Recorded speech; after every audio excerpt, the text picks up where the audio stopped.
My fiancé called me a gold digger at his family dinner, so I showed them my bank account. I come from a working-class background. My fiancé, Derek, comes from old money. His parents are wealthy, and they never let me forget it. Derek insists he doesn't care about money and loves me for me. We've been engaged for 3 months. Last night was the first big family dinner where all his relatives were present. I was nervous, but determined to make a good impression. Everything went fine for the first hour. Then his uncle made a comment about how I must be excited for the wedding because I'm marrying into a trust fund. I laughed it off and said I was excited to marry Derek, not his money. Derek got quiet.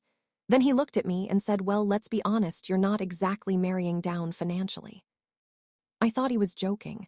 I laughed again. He didn't laugh back. He said I should be grateful because without him, I'd be stuck in my tiny apartment forever. He said my career was cute, but it wasn't exactly making me rich. He said at least now I could stop worrying about money and focus on being a good wife. The whole table went silent. His parents looked uncomfortable. His cousins were smirking.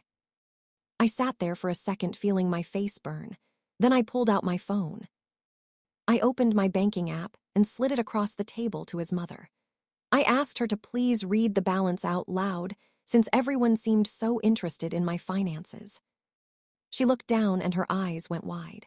She cleared her throat and said $743,000. I said thank you. I then explained that I started my own marketing agency at 19. I explained that I had just sold it last month. I explained that I had more money in my savings account than Derek makes in 10 years. I just hadn't told anyone because I wanted to be loved for who I am, not what I have. Derek looked like someone punched him in the throat. I took my phone back and looked at him. I said, "You can keep your trust fund. I'm keeping my self-respect. The wedding is off." I stood up and walked out. His mother chased me to the driveway and apologized. She said Derek has always been insecure and I deserved better.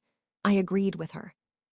He's been calling non-stop, leaving voicemails about how he didn't mean it, and he loves me and please come back. I deleted every single one without listening. My phone is now full of messages from his relatives too. Some are apologizing. Some are asking for investment advice. I'm not answering either group.